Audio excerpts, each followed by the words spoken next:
Let me ask you something before we even get started. What would you do if the grave you'd been visiting every Sunday, the one you'd sobbed over, placed flowers on, and whispered goodnight to, turned out to be empty? Welcome back. I'm glad you're here. Get comfortable, because this one is going to take something out of you. My name is Gerald Bennett. I'm 59 years old, a retired high school history teacher from Dayton, Ohio. On weekends, I coached youth baseball, and if you've ever tasted my slow-smoked brisket, you know I take that just as seriously. My neighbor Phil once showed up uninvited 3 Sundays in a row just hoping I'd fire up the smoker. I did not mind. I also buried my daughter 2 years ago. Or at least, that's what I believed. Her name was Madison. My firstborn. 32 years old, sharp as a tack, stubborn as a storm drain in November. She got that stubbornness from her mother, Diane, who has never once in her life admitted to being wrong about anything, including the time she was, in fact, wrong about everything. Madison had a laugh that didn't just fill a room. It filled the hallway outside the room, and the parking lot below it. The kind of laugh that made strangers stop walking and look around, smiling without knowing why. She died, supposedly, on a Wednesday. Cardiac arrest. The doctor said it happens. Young, otherwise healthy women. Hearts that just stop. No warning. No reason. That's what her husband told us. That's what the death certificate said. And grief, I have learned, is the most effective thief of rational thought that God ever allowed into this world. So I believed it. Her husband's name was Derek Holloway. You know how some people walk into a room and make it warmer? Derek walked into a room and made your instincts louder. I never fully trusted that man. Not from the first time he showed up at our Thanksgiving table, complimenting Diane's cooking with the kind of enthusiasm that only makes sense when someone wants something. Nobody praises green bean casserole that aggressively unless they're working an angle. But Madison looked at Derek the way some people look at the ocean, like it was enormous and beautiful and they couldn't imagine ever being anywhere else. So I smiled. I passed the rolls. I kept my instincts in a drawer and left them there. When Madison died and Derek showed up at our door performing grief like a man who had rehearsed it, I did what fathers do. I showed up. He'd lost his job 2 months before the funeral, which I quietly noted and quietly filed away. Madison had been supporting both of them. So every Friday, I drove to Derek's apartment on Ridgemont Drive, knocked on door 3C, and handed that man $600 in cash. Every single Friday. Diane thought I was being generous. I told myself I was honoring our daughter. Looking back, I was the most punctual, most predictable, most thoroughly bamboozled fool in Dayton, Ohio. Now stay with me. Because this is where everything turns. It was a Thursday afternoon in February. The kind of cold that doesn't just exist outside, it follows you in. I stopped at Caldwell's Pharmacy on Mercer Street to pick up my blood pressure medication. Which, given what was about to happen, was going to need a serious adjustment in dosage. Frank Caldwell had run that pharmacy for over 20 years. Quiet, precise, methodical. The kind of man who keeps a running inventory in his head and goes home feeling satisfied about it. Frank and I weren't close friends, but we were the kind of familiar that comes from a man knowing your insurance plan and your cholesterol count. He slid my prescription across the counter. I slid my card back. Normal Thursday. Forgettable Thursday. And then Frank did something he had never done in 20 years of quiet, professional behavior. He leaned forward, glanced left, glanced right, and dropped his voice so low I had to physically lean my entire body toward the counter. He said, "Gerald, can I ask you something strange?" I told him strange was fine. He turned his computer monitor toward me. Just slightly, not enough to read clearly, but enough to see it was a prescription record. And then he said, "Is Madison? I mean, forgive me for asking this, is your daughter still alive?" I want you to understand what that sentence did to me. My heart didn't skip. It stopped completely.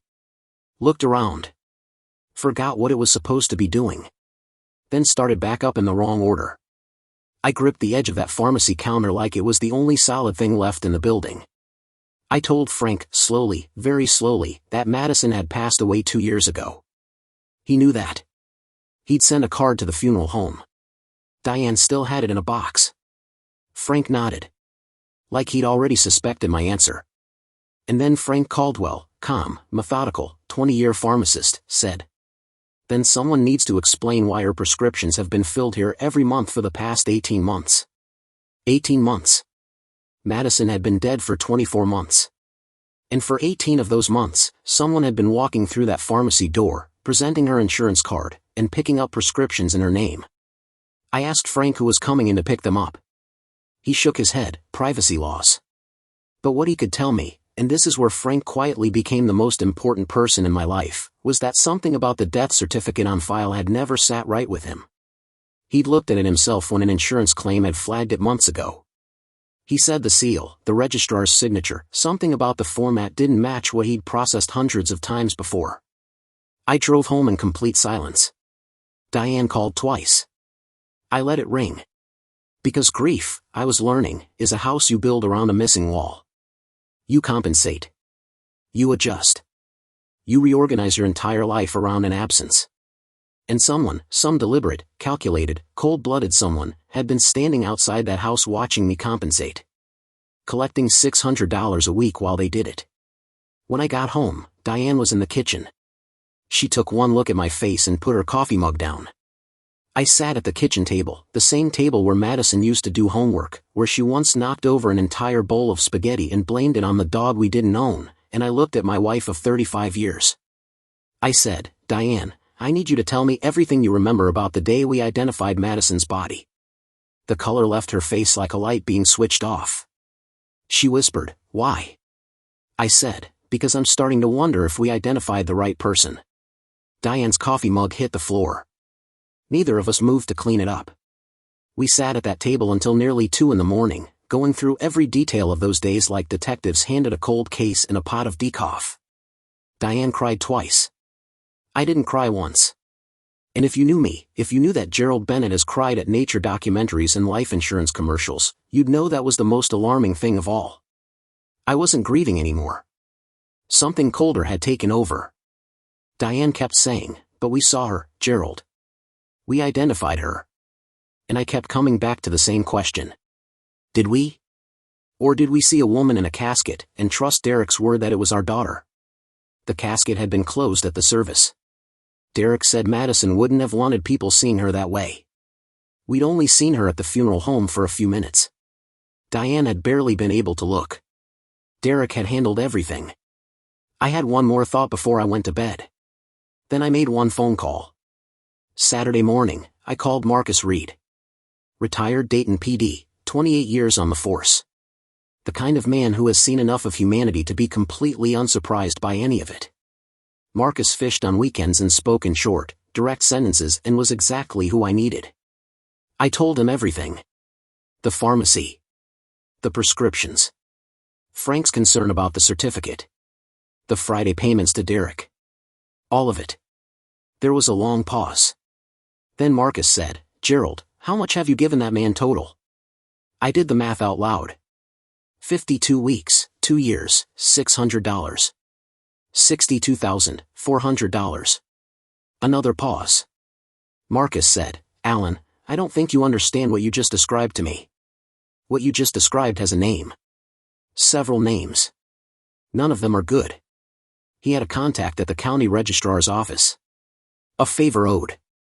The kind that gets repaid on a Saturday morning without paperwork. He told me to sit tight. Don't call Derek. Don't tip anything over. I agreed. Then I drove to Ridgemont Drive anyway. I know what Marcus said. But there is a version of being a father that logic simply cannot reach. I sat in my car for 45 minutes watching that apartment building. The lights in 3C were on. And then the door opened, and Derek stepped out, jacket on, keys in hand, looking like a man with absolutely nothing to hide. I slid down in my seat and followed him. I am not a spy. I am a retired history teacher who once followed a food truck 6 miles across Dayton for a pulled pork sandwich worth every single one of those miles. This was not that. But I kept 2 cars back, the way Marcus had once described at a cookout I'd only been half listening to. I thanked God for my own distracted attention span. Derek drove 20 minutes east, into a quiet residential neighborhood I barely knew. A street called Birchwood Lane. He pulled into the driveway of a pale yellow ranch house at number 18. He didn't knock. He used a key. A man who uses a key doesn't visit. He belongs. My phone rang. Marcus. He didn't say hello. He said, "The death certificate is fraudulent." The street went silent. Or maybe that was just the inside of my skull. Marcus kept talking. The seal on the document used an outdated format, discontinued more than a year before Madison supposedly died. The registrar's signature didn't match the official on record for that period. Someone had built that document carefully enough to devastate a grieving family who had no reason to question it. But not carefully enough to survive someone who knew exactly what to look for. I told Marcus where I was. I told him about the yellow house, the key, the driveway. A very long pause. Then, "Gerald, do not get out of that car." And then a light came on in the front window of number 18. And a silhouette moved across the curtain. A woman. With a particular way of holding her head. A particular way of pushing her hair back with her left hand. A way I had watched every single day for 32 years. My hands started shaking. I called Diane. She picked up on the second ring. Before she could say a word, I said, "Diane. Madison is alive." The sound she made belongs only to that moment. I won't describe it. Some things are too sacred for a story. 12 minutes later, Marcus was standing at my car window.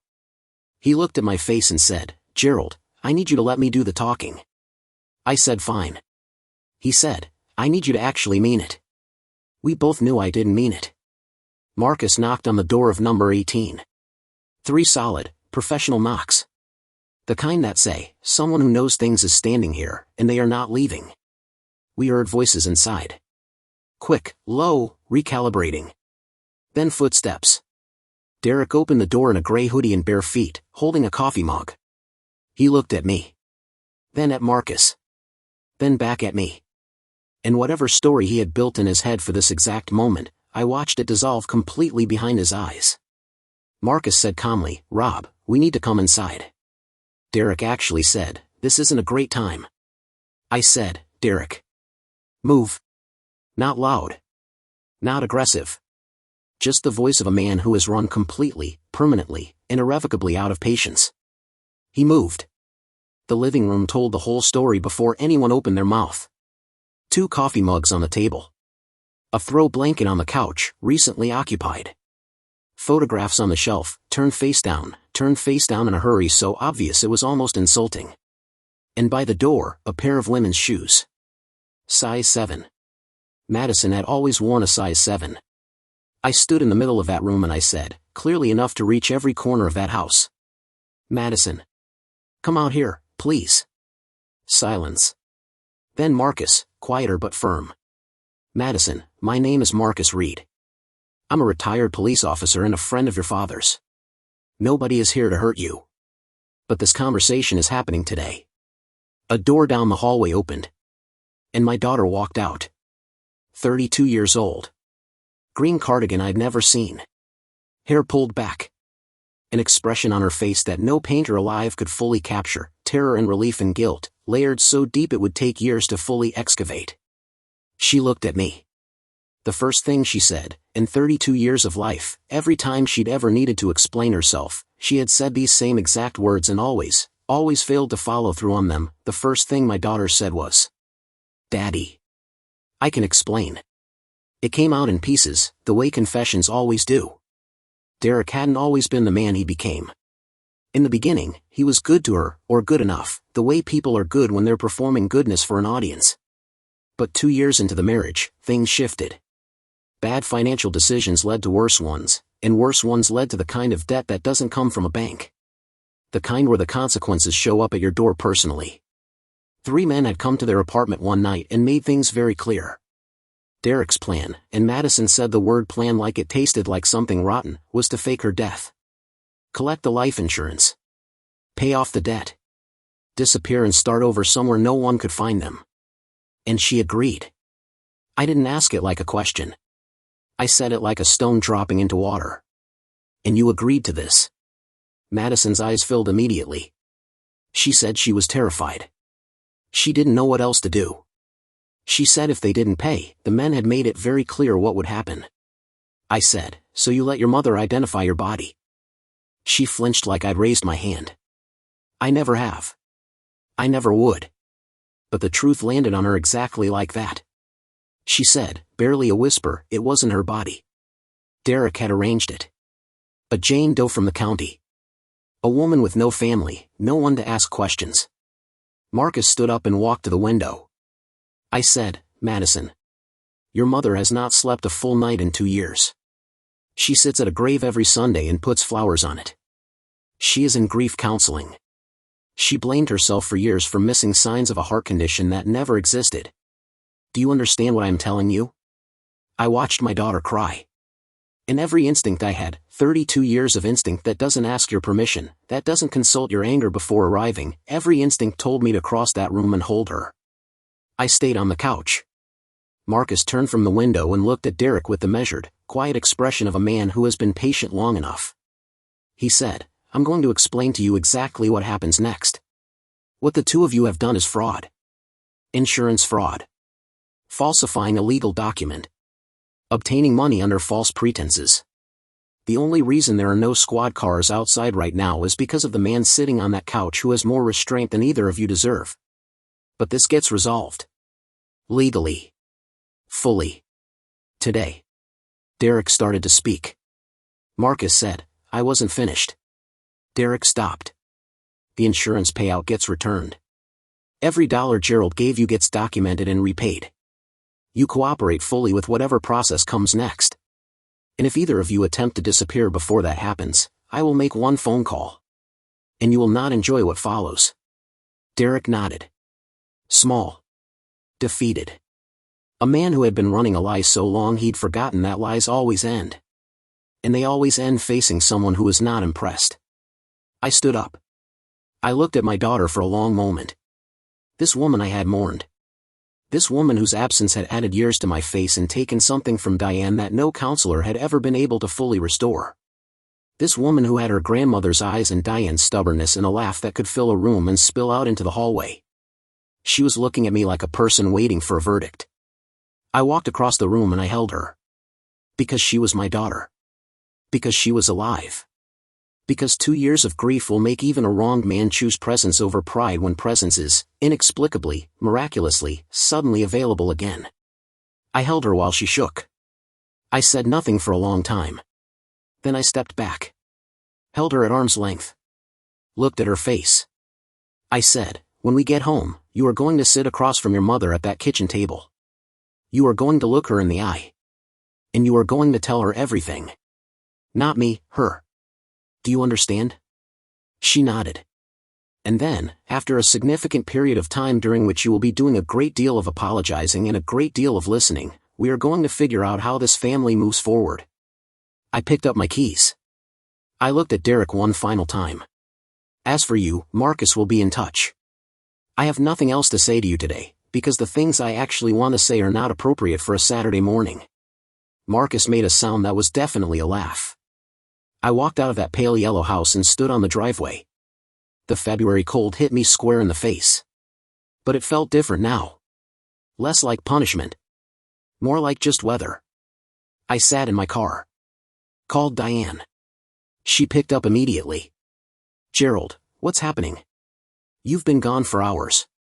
I've been sitting here. I said, Diane. Put your coat on. She said, why? Gerald, what? Just put your coat on. I'm coming to get you. There's someone I need you to see.